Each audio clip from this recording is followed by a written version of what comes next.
चलिए तो let's begin with the next topic, birth control method. अभी तक हमने पॉपुलेशन के बारे में जान लिया था। अब हम ये जानेंगे कि आखिर पॉपुलेशन को कंट्रोल कैसे करा जाए, किस तरीके से क्या क्या मेथड है जिससे हम पॉपुलेशन को कंट्रोल कर सकते हैं। बहुत सारे मेथड्स हैं, पीक पे ये है बर्थ कंट्रोल मेथड में सबसे पहले है नेचुरल मेथड। अच्छा, इससे पहले एक बात आता है कि कॉन्ट्रासेप्टिव कैसा होना चाहिए, है ना, क्योंकि इसमें पहले ये लिख दिया तो पहले ही बता देते हैं, बस नॉर्मली बाद में बताते हैं। कॉन्ट्रासेप्टिव कैसा होना चाहिए, तो आप जो भी डिवाइस यूज कर रहे हैं, आप जो भी तरीका यूज कर रहे हैं वो थोड़ा यूजर फ्रेंडली हो, है ना, थोड़ा आसानी से यूज हो जाए। अब पता चला उसके लंबा सा कोडिंग करना है आधा घंटे का, कभी यूज करेगा कोई? प्राइवेसी दे, आपके और आपके पार्टनर के अलावा तीसरे को पता नहीं चले आप क्या कांड कर रहे हो। अच्छा, इजी टू यूज हो गया, रीयूजेबल टाइप का हो गया तो बहुत बढ़िया, या फिर रिवर्सेबल हो। अभी बच्चा नहीं चाहिए तो ठीक है, बाद में जब बच्चा चाहिए होगा तो आप उसको हटा के वापस बच्चा ले भी सकते हैं, ऐसा वाला चीज। तो देखिए सबसे पहले यूजर फ्रेंडली, आसानी से यूज करने लायक। जैसे मान लो कोई एक ऐसा चीज है जिसमें थोड़ा लंबा समय लगता है यूज करने में, मान लो 7 दिन पहले से 8 दिन पहले से, या कोई लंबा मैकेनिज्म है तो वो यूज नहीं कर पाएंगे। जैसे कॉपर टी होता है, कॉपर टी को वजाइना के अंदर इंसर्ट करना पड़ता है, जो हम लोग नॉर्मली नहीं कर सकते। कोई जो मेडिकल प्रैक्टिशनर होता है, जो थोड़ा सा नॉलेजेबल होता है, वही कर सकता है। तो जाहिर सा बात है उसी के लिए यूजर फ्रेंडली है, हम तो यूज करेंगे नहीं। दूसरा चीज इजीली अवेलेबल, ये बहुत मैटर करता है। अब भाई हर दुकान पे मिल जाना चाहिए, हर जगह पे। अब आपको कोई गांव में रह रहा है, उसको बोलना चाहिए होगा कॉन्डम, वो गया डॉक्टर के पास कि भाई साहब कॉन्डम चाहिए, डॉक्टर बोला पटना से लेना पड़ेगा, वो आवेगा पटना, वो भी कॉन्डम लेने, कभी नहीं। This is the thing, easily available, effective होना चाहिए, यूज कर रहे हैं तो फायदा दिखे, ठीक है। नेक्स्ट रिवर्सेबल, जैसा कि कॉन्डम के बारे में बात करते हैं, जब मन करा यूज करे, मन करा कॉन्डम हटाए, now you are ready to go, अब आप बच्चे कर सकते हैं। नेक्स्ट इज साइड इफेक्ट बहुत कम होना चाहिए। ऐसा नहीं हो जैसे जो पिल्स होते हैं, कुछ फीमेल्स पिल्स लेती है दवा, अब उनका साइड इफेक्ट भी होता है। अब साइड इफेक्ट ज्यादा, मान लो ज्यादा पेन हो रहा है पीरियड्स के वक्त, या नॉर्मली एब्डोमिनल पेन ज्यादा है, तो कोई यूज क्यों करेगा, नहीं कर पाएगा यूज, या लंबे समय तक यूज नहीं कर पाएगा। नेक्स्ट नो इंटरफेरेंस, जो सेक्सुअल ड्राइव जैसा पहले था वो वैसा ही रहे, ऐसा नहीं है कि फिर सेक्स में मजा ही नहीं आए, क्योंकि normally it is a pleasure motive force, उस प्लेजर के लिए कोई भी मीटिंग करता है ना। ये अगर वो प्लेजर को माइनस कर दें तो बच्चा करना फिर एक जिम्मेवारी हो जाएगा, फिर आदमी दिन रखेगा, अच्छा कल करेंगे बच्चा, परसों करेंगे बच्चा, ऐसा वाला चीज। ये प्लेजर मोटिव फोर्स है, प्लेजर के लिए, तो फिर लोग कभी भी कर जाते हैं। और ये सिर्फ लोग का बात नहीं है, किसी भी ऑर्गेनिज्म में भी ये प्लेजर मोटिव फोर्स है, प्लेजर के लिए करते हैं। दो तरह का मेथड हो सकता है, नेचुरल और आर्टिफिशियल। नेचुरल मेथड हो जिसके लिए किसी आर्टिफिशियल चीज का जरूरत नहीं है, और आर्टिफिशियल जिसके लिए किसी एक्सटर्नल हेल्प का जरूरत हो। नेचुरल का अपन बात करते हैं, इसमें नॉर्मली जो बेसिस है वो ये है कि किसी भी तरीके से आप एग और स्पर्म को मिलने ही ना दें। अगर स्पर्म और एग को आप मिलने नहीं दे रहे हैं तो जाहिर सी बात है वो वहां पे फर्टिलाइजेशन होने का चांसेस है नहीं, काम हो गया आपका। इसमें फेलियर का चांसेस बहुत ज्यादा होता है, क्यों वो हम अभी आगे बताते हैं, जब मेथड्स पढ़ोगे तो समझ में आ जाएगा, ठीक है। सबसे पहला मेथड का नाम है पीरियोडिक एब्स्टिनेंस। आप लोग सब मेंस्ट्रुअल साइकिल पढ़ चुके हैं, आप सबको पता है कि किसी भी फीमेल के मेंस्ट्रुअल साइकिल में पीरियड्स जिस दिन शुरू हुआ उसके ऑलमोस्ट 14वें दिन बाद, 14 दिन बाद एक आता है, या 14वें दिन एक आता है, यही होता है ना, ओव्यूलेशन होता है। एक मुश्किल से 2 से 3 दिन जिंदा रहता है, और ये बॉडी का इंटरनल प्रोसेस, हमें पता नहीं कि 14वां दिन आया, हो सकता है एक दिन पहले भी आ जाए, पीरियड्स आगे पीछे होता है, एक दिन 2 दिन 3 दिन, कुछ फीमेल्स ऐसे जिनमें बहुत फ्लक्चुएशन होता है, कुछ में रेगुलर पीरियड्स होते हैं। द थिंग इज कि आपको ये बात नहीं पता कि कब आएगा, लेकिन अगर ऑन एन एवरेज लेके चले, अगर आप 3 दिन पहले और 3 दिन बाद का टाइम छोड़ दें, 6 दिन हटा दें, तो 14 से 3 दिन पहले, 14वां दिन से 3 दिन पहले, 13वां दिन, 12वां दिन और 11वां दिन, और पीरियड के 3 दिन बाद 15वां दिन, 16वां दिन और 17वां दिन, 11 से लेके अगर अपन 17th डे तक मीटिंग नहीं करें तो स्पर्म अगर गया भी, मान लो कुछ और यूज नहीं कर रहे, नॉर्मल मीटिंग है, नॉर्मल सेक्स है, जाहिर सा मतलब नॉर्मल से तो स्पर्म फीमेल बॉडी में रिलीज होगा, होने दो। अगर स्पर्म गया भी तो क्या उसको एग मिलेगा? नहीं मिलेगा, क्योंकि एग कब आता है?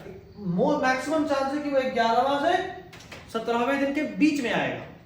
यहां पे चांसेस है नील, यहां तो चांसेस ही नहीं। तो इसमें प्रेगनेंसी नहीं, इसको बोलते हैं पीरियोडिक एब्स्टिनेंस। ध्यान रखना 11वां से 17वां दिन, जिस दिन पीरियड आया उस दिन से शुरू होता है। अक्सर लोग यहां गड़बड़ क्या करते हैं, सोचते कि अच्छा पिछला महीना चल रहा था, पीरियड्स आया, आज आया, कल रहेगा, परसों रहेगा, हो सकता है 4वें दिन खत्म हो जाए, यही होता है ना। तो 4वें दिन खत्म हो तो लगता है कि अच्छा अब उसके अगले दिन से नया साइकिल शुरू हुआ है। नहीं, पीरियड का आना नए साइकिल का शुरुआत होता है। अगर आप मेंस्ट्रुअल साइकिल वाला डायग्राम देखोगे, ग्राफ जो है देखोगे, डे 1 पे मेंसेस ब्रेक होने शुरू हुए, ठीक है।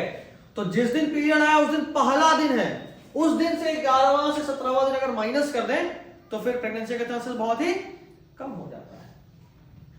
दूसरा विड्रॉवल मेथड। अच्छा आप बताओ, ये जोड़ घटा वाला काम सबसे होगा। जो 5वां तक पढ़ा हुआ है उसको अगर बोलो कि जोड़ घटाव करके चलना है, गड़बड़ा जाएगा कहीं ना कहीं, तो चांसेस ऑफ फेलियर हाई। एक दिन आगे पीछे हुआ तो गए, है ना। Next is withdrawal method. इस मेथड में क्या बात होता है कि एक्चुअली में जब भी किसी मेल के बॉडी से सीमेन निकलने वाला होता है तो उसको फील हो जाता है, ठीक है। उसको जैसे मान लो आपको वॉमिट आ रहा है तो फील तो होगा ना कि कुछ बाहर आ रहा है। एग्जैक्टली, मेल कैन फील जब उसके बॉडी से सीमेन बाहर निकलने वाला होता है। तो इस मेथड से जितना बोलता है कि आप नॉर्मल मेटिंग करिए, जब आपको ये फील होने लगे कि लगता है कि अब इजैकुलेशन होने वाला है, उस वक्त पेनिस को बाहर निकाल लीजिए वेजाइना से। तो अगर पेनिस वेजाइना से बाहर है तो जाहिर सी बात है सीमेन बॉडी के अंदर रिलीज हुआ ही नहीं। अब रिलीज नहीं हुआ तो क्या फर्क पड़ता है, समझ रहे बात। दूसरा चीज, लेकिन इसका थोड़ा सा ज्यादा होता है फेलियर रेट। कारण इजैकुलेशन से पहले मेल की बॉडी में एक और चीज निकलता है जो थोड़ा सा पानी की तरह होता है, बहुत पतला होता है, उसको बोलते हैं प्री इजैकुलेट। ये मेल को फील नहीं होता। और प्री इजैकुलेट में अक्सर स्पर्म हो सकता है, गारंटीड नहीं है कि होगा, बट हो सकता है। तो सिंपल सा बात यह है कि नॉर्मली इसमें चांसेस फेलियर के हैं, क्योंकि आपको इससे पहले कि फील हो कि कुछ निकल रहा है, हो सकता है उसके पहले प्री इजैकुलेट निकल चुका हो और उसमें कुछ बहुत थोड़े से लेकिन स्पर्म हो सकते हैं। और अगर आपका दिन खराब रहा तो कंफ्यूजन हो जाएगा, है ना। अब आप रिस्क तो ले नहीं सकते, बच्चा हो गया तो फिर क्या करें, फिर एमटीपी की तरफ जाना पड़ेगा। उससे बढ़िया पहले ही आप कॉन्डोम यूज करिए। तीसरा है लैक्टेशन एमेनोरिया। ये सिंपल मेथड है जो ये बोलता है कि जब तक मां अपने बच्चे को दूध पिलाती है तब तक उसका पीरियड रुका होता है। जब तक मां अपने बच्चे को दूध पिलाती है तब तक उसका पीरियड रुका होता है। तो सिंपल लॉजिक, मां बच्चे को दूध पिला रही है, पीरियड्स रुका हुआ है, पीरियड्स रुका हुआ है यानी मेंस्ट्रुअल साइकिल रुका हुआ है। तो मां बच्चे के जन्म के बाद अगले 6 महीने के बीच में मैक्सिमम जो भी मीटिंग होगा, क्या उससे फर्टाइजेशन होगा? पीरियड्स नहीं आ रहा यानी एग रिलीज नहीं हो रहा। फीमेल जब तक दूध पिला रही होती है ना बच्चे को, तब तक उसके बॉडी में प्रोलैक्टिन एक हार्मोन है जिसका लेवल हाई होता है, और ये प्रोलैक्टिन मेंस्ट्रुअल साइकिल को रोक के रखता है, ठीक है। कोई चांस नहीं बनता, ठीक है। यहां तक एक बार चाहो तो आप रीड कर सकते हो।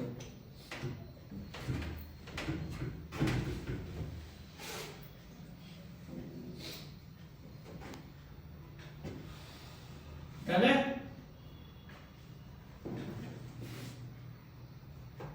ठीक है। चलिए अब हम लोग पढ़ेंगे थोड़ा सा आर्टिफिशियल मेथड के बारे में। जब हम आर्टिफिशियल मेथड के बारे में पढ़ रहे होते हैं तो बहुत सारा मेथड है, कितने सारे मेथड? 7। बैरियर मेथड, किसी भी तरह से स्पर्म को पहले से रोक दे रहे हैं, जैसे कॉन्डम। कॉन्डम को कैसे पहनते हैं? कॉन्डम इरेक्टेड पेनिस के ऊपर से आता है जो उसको कवर करता है। तो अगर कवर कर दिया, मान लो ये है पेनिस और इसके ऊपर से कवर है, तो अगर ये रिलीज भी करा तो वो बाहर नहीं निकल पा रहा, बैरियर ही तो है स्पर्म के बीच में। दूसरा स्पर्मिसाइडल जेली, ये फीमेल्स यूज करती हैं, वेजाइना के अंदर कुछ जेली लगा लेती हैं। ये जो जेली है ये स्पर्मिसाइडल होता है, सारे स्पर्म को मार देता है, ठीक है। These jellies are spermicidal, sperm killing. तीसरा आईओडी, इसको बोलते हैं इंट्रा यूट्राइन डिवाइसेस, इसको डिटेल में पढ़ेंगे, इसको भी डिटेल में पढ़ेंगे। इंट्रा यूटेराइन डिवाइसेस, नाम ही बता रहा है इंट्रा यूटेराइन, ये सारी चीज फीमेल के यूट्रस में, वेजाइना के अंदर यूट्रस में जाके इम्प्लांट करा जाता है। नर्सेस करती है या कोई जो या तो आप बोल लो क्वालिफाइड नर्सेस या डॉक्टर्स, यही काम कर सकती है। नेक्स्ट इज ओरल पिल, इसमें दवा लेते हैं डेली, टैबलेट्स। टैबलेट बॉडी के अंदर हार्मोन के लेवल को इम्बैलेंस करता है। पीरियड्स आने के लिए हार्मोन का सही होना बहुत जरूरी है, और अगर ये हार्मोनल लेवल इम्बैलेंस है किसी भी वजह से, तो जाहिर सी बात है पीरियड्स नहीं आएगा। ठीक। Next injection and implant, implant और इंजेक्शन ये भी वही काम है, हार्मोन डाल रहा होता है बॉडी में, तो इससे भी हार्मोनल लेवल चेंज हुआ। पीरियड्स के लिए मेंस्ट्रुअल साइकिल का सारा हार्मोन का नॉर्मल होना जरूरी है, अगर ये आगे पीछे ऊपर नीचे हुआ तो सब गड़बड़ा जाएगा। नेक्स्ट इमरजेंसी कॉन्ट्रासेप्टिव, इसको ना कई बार एक और नाम देते हैं, इसको बोलते हैं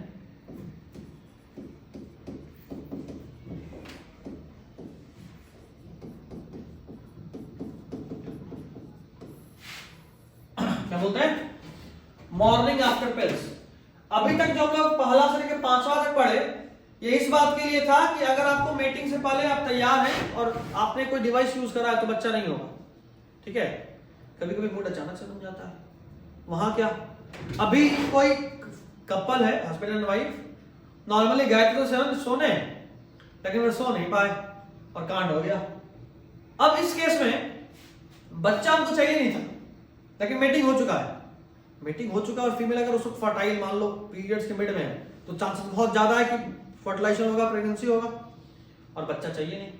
तो इसमें ये ऑप्शन है, अगर अगले 24 या 72 घंटे के अंदर आपने ये इमरजेंसी कॉन्ट्रासेप्टिव ले लिया ना, तो नॉर्मल मीटिंग होने के बाद भी, फीमेल के फर्टाइल होने के बाद भी बच्चा नहीं होगा।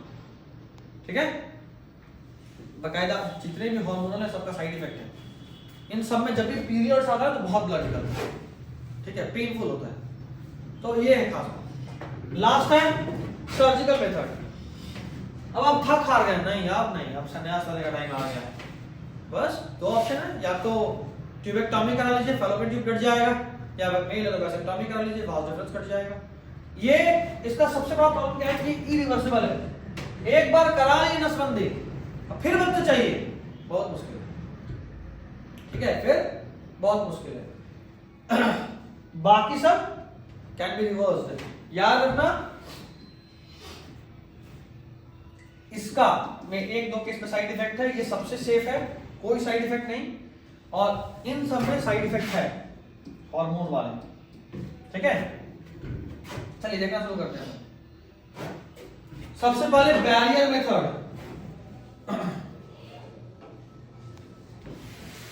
बैरियर मेथड की बात करें, किसी भी तरह से स्पर्म वगैरह को मिलने नहीं देगा। सबसे पहले कॉन्डम। अच्छा, इसका सबसे खास बात है, ये बड़ा ही प्राइवेट होता है, आपको मन करा चुपचाप कॉन्डम लेके आइए, यूज कर लीजिए, किसी को पता नहीं चलना कि आप क्या कर रहे हैं, है ना, ये प्राइवेसी रूम के अंदर मेंटेन रहेगा। कॉन्डम तो कोई भी खरीद सकता है, खरीदने का मतलब यूज करना तो नहीं होता।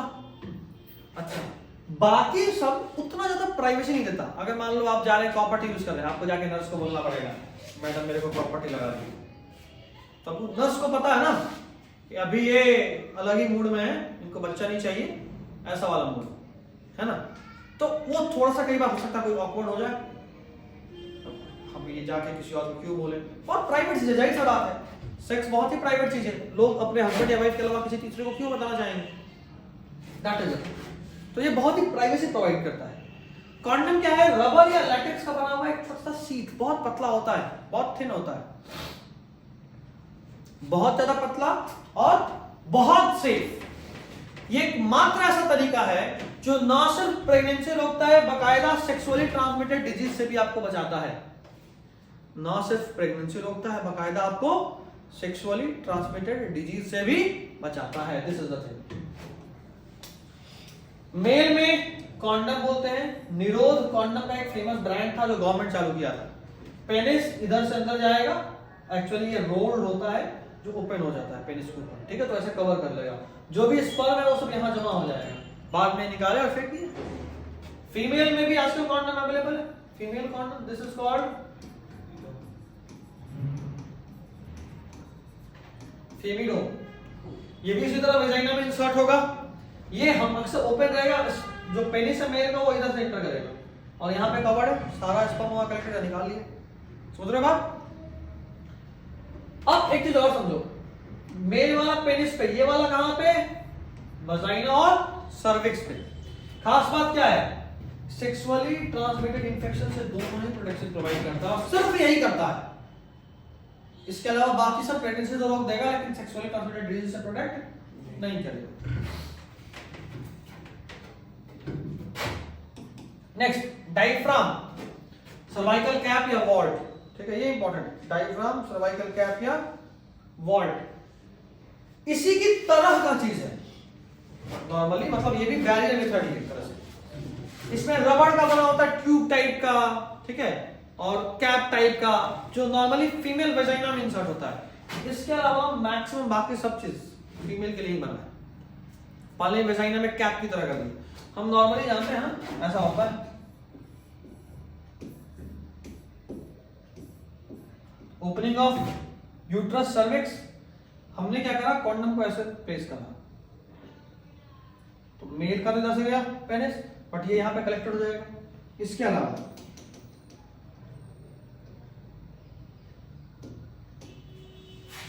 अलावा यहां पे ऐसे कैप लाइक स्ट्रक्चर लगा दिया ऐसा।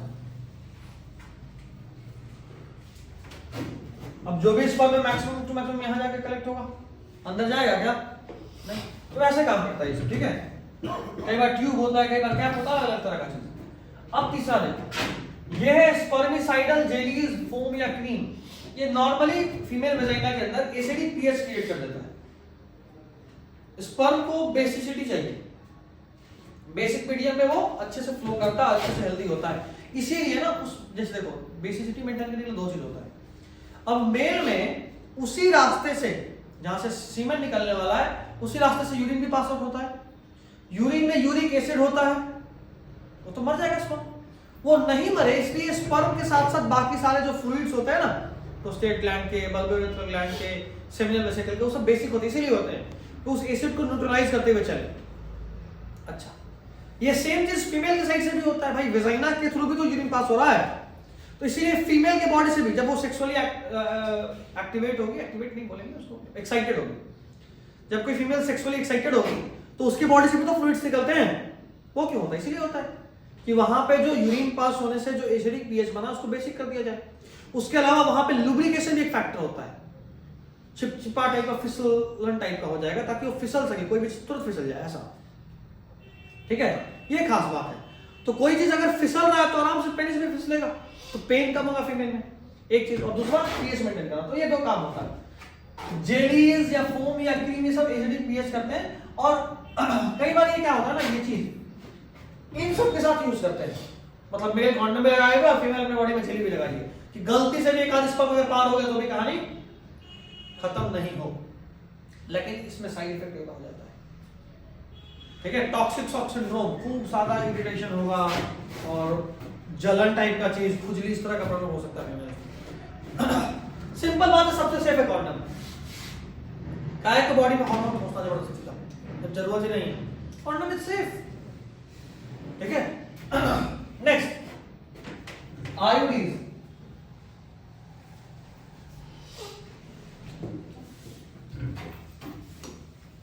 आईयूडीज, हम आईयूडी का बात करेंगे। आईयूडी का पूरा नाम इंट्रा यूट्राइन डिवाइस है। जैसे मैंने कहा, ये प्राइवेसी उतना नहीं देता, आपको डॉक्टर या नर्स से इंसर्ट करना पड़ेगा। मिला? नेक्स्ट, इंडिया में सबसे अधिक यही यूज होता है, कारण कि एक बार इंसर्ट हो गया तो आप उसको बाहर भी निकाल सकते हैं, इसका साइड इफेक्ट बहुत कम है।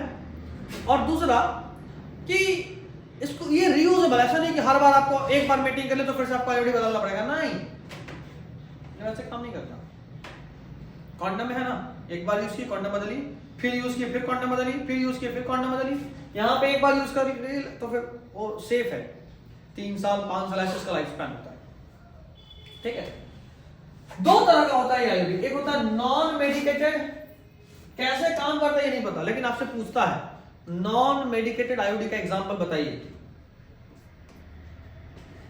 पूछता है, बहुत पूछता है, इंपॉर्टेंट है बोर्ड्स के लिए भी और नीट के लिए भी। दूसरा मेडिकेटेड, इसमें कुछ ना कुछ तरीका है। एक जो कॉपर रिलीज करता है और एक जो हार्मोन रिलीज करता है।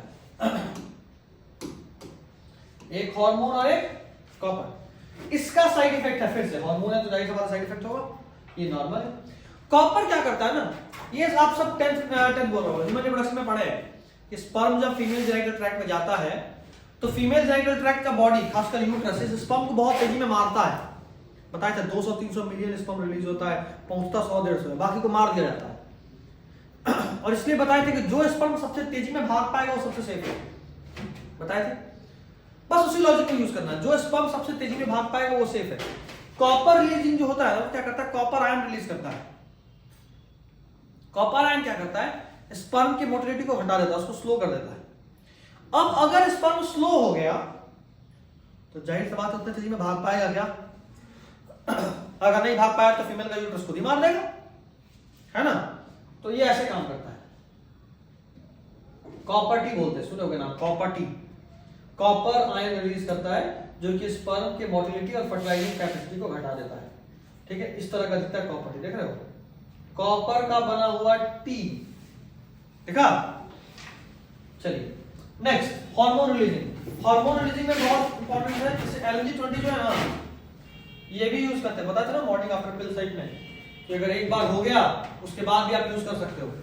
LNG-20 वैसा, ये इम्प्लांटेशन रोकता है, तो फर्टिलाइजेशन हो भी गया तो फर्क नहीं पड़ता, फर्टिलाइजेशन मान लो तुरंत हो गया हो, इम्प्लांटेशन में समय लगता है ना, तो इम्प्लांटेशन रोक देगा LNG-20 है। हार्मोन रिलीजिंग आईओडी में प्रोजेस्टेरोन और LNG-20 है, ये यूट्रस को इम्प्लांटेशन रोकवाता है, देख रहे हो, ये खास बात।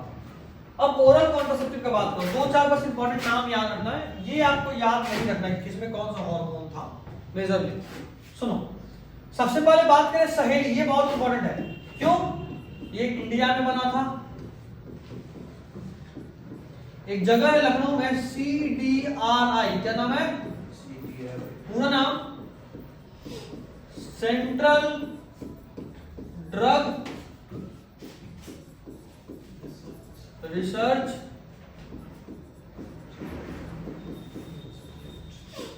इंस्टीट्यूट, लखनऊ में। बहुत इंपॉर्टेंट है, पूछता है, पूरा नाम भी पूछता है कई बार, बुक में भी है, central drug research institute CDRI Lucknow में है। ठीक है, और ये क्या करता है, यहाँ पे टेस्ट होता है खासकर इसी क्या बोलते हैं, कॉन्ट्रासेप्टिव पिल्स पे बहुत काम होता है वहां पे, बहुत ज्यादा, अभी भी हो रहा है। लास्ट ईयर मेरे 3 दोस्त वहां थे तो यहाँ से रिसर्च कर रहे थे, जब हम दिल्ली में रिसर्च कर रहे थे मेरे 3 दोस्त यहाँ थे, तो उससे भी मेरे को पता चला कि यहाँ अभी भी इसी पे काम चल रहा है, मैक्सिमम टाइम इसी पे काम चल रहा होता है। ठीक है, एक सहेली ड्रग था, ये स्टेरॉइडल प्रिपरेशन है। ठीक है, ये नॉन स्टेरॉइडल है, सॉरी गलत बोल रहा हूं,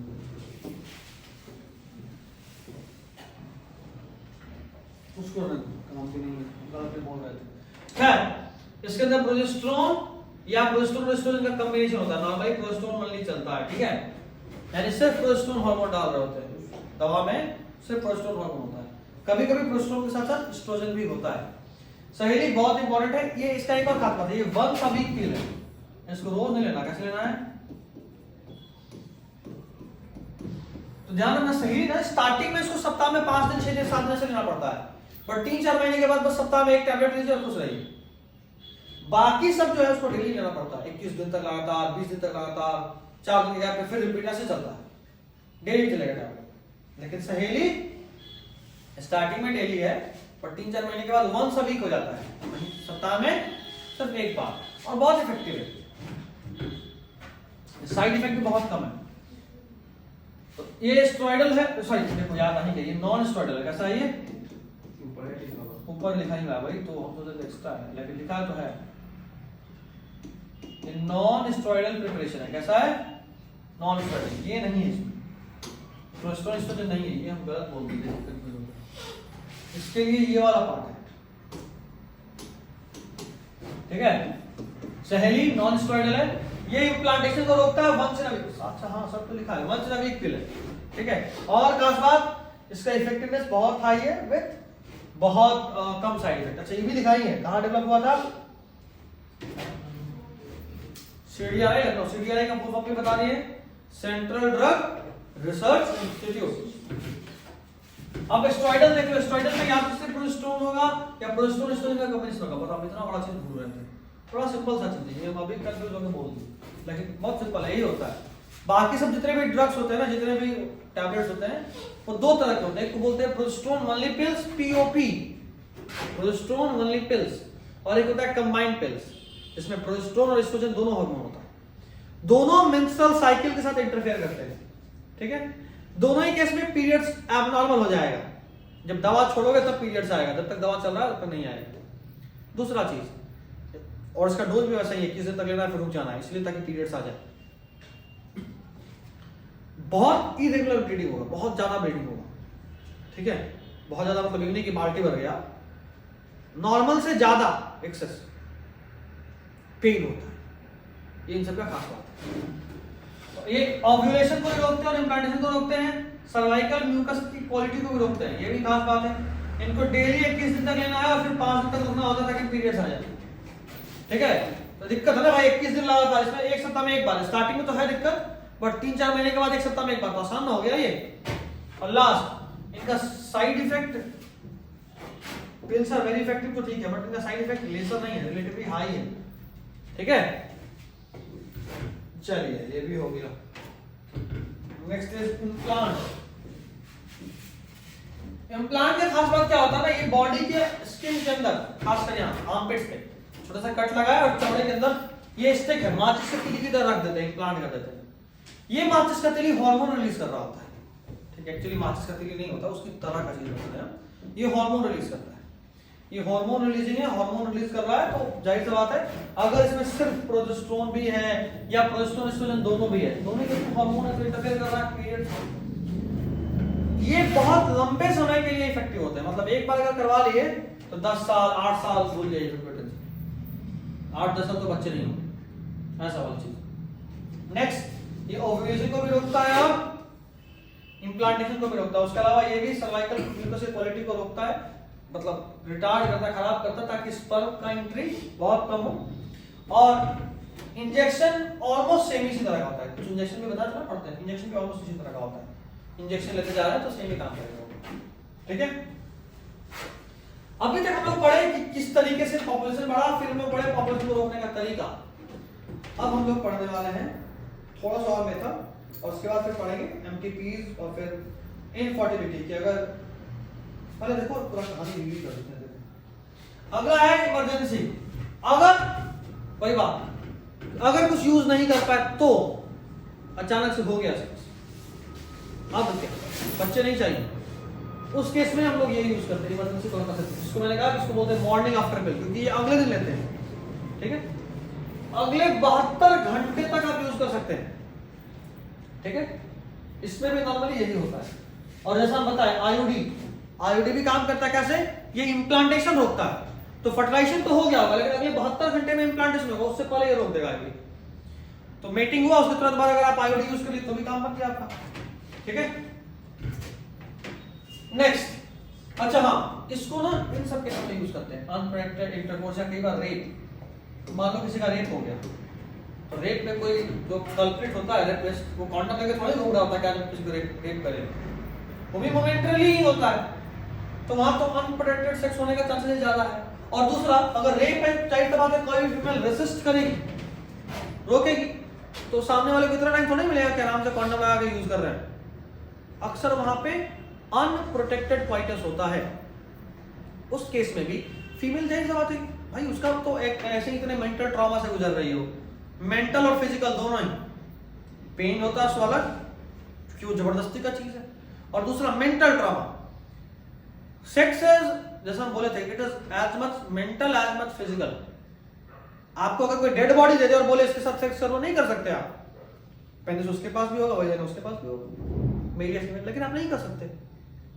इसलिए नहीं कि आपको मन नहीं करेगा, इसलिए क्योंकि उसकी तरफ से कोई इमोशन नहीं है, उसकी तरफ से कोई इमोशन नहीं है, आपको कोई जिंदा चीज चाहिए। Sex is about making love, और वो जबरदस्ती कोई फिजिकल से थोड़ा ही कि पेनिस अंदर डाल रहे हैं हो गया sex, this is not the thing. तो जो रेप विक्टिम्स होती है उनका मेंटल ट्रॉमा भी बहुत ज्यादा होता है, ठीक है। और हमारे यहाँ एक तो जुडिशरी, और उस तरह का सवाल कैसे हुआ जरा एक्सप्लेन करिए, भाई वो सोच के डर जाती है, रोड देती है, और आप उससे एक्सप्लेन कराना है सब 25 लोगों के सामने, थोड़ा प्रॉब्लम्स तो है, बट धीरे धीरे चीज सुधर रहा है। We need to be hopeful. दिक्कत यह है ना कि इसका मिसयूज होना शुरू हो जाता है फिर, क्योंकि हर जगह हर तरह के लोग होते हैं। जरूरी नहीं कि हर बार फीमेल बोल रहे तो सच ही बोल रहे हो, कई बार झूठा आरोप भी होता है, गाँव में सब खूब होता है। ये नहीं कीजिएगा तो हम जाके कोई रिपोर्ट लिखवा देंगे, लड़ते रहिए, पुलिस कानून तुम्हारी तरफ से।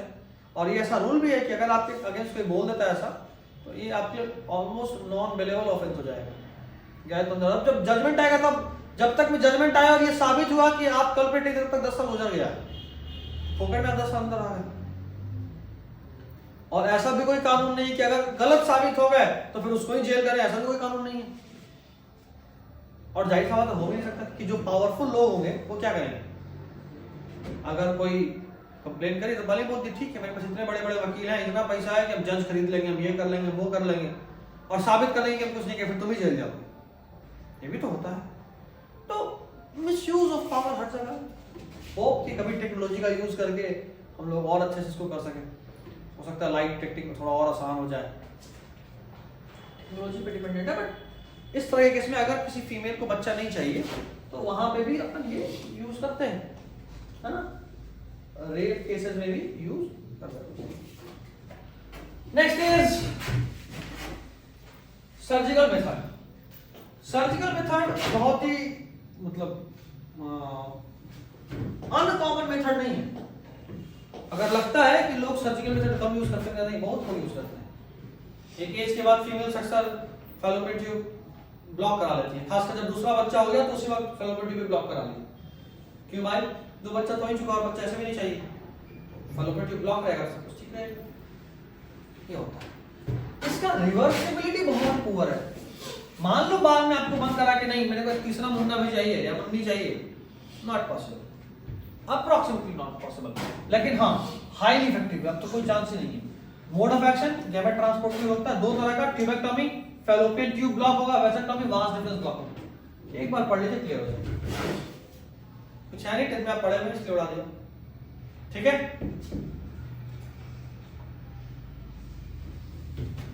अब जो हम लोग पढ़ने वाले हैं, इस टॉपिक से सवाल बनता है MTP, medical termination of pregnancy. अगर इम्प्लांटेशन भी हो गया और आपको बच्चे चाहिए, अब क्या? ये बड़ा सवाल है। मतलब बच्चे नहीं चाहिए लेकिन इम्प्लांटेशन हो गया, मान लो आपको पता ही 2 महीने बाद चला था, उस केस में ऑप्शन होता है MTP कि आप बच्चे को टर्मिनेट करा लीजिए, या तो दवा के हेल्प से या ऑपरेशन करा के। Operation as in surgically, operation पूरा बड़ा ऑपरेशन नहीं होता है, लेकिन ये बहुत यूज होता है। इट इज हाईली यूज, थोड़ा बहुत यूज होता है। ऑपरेशन थोड़ा डिटेल में देखते हैं अगले लेक्चर में, ठीक है।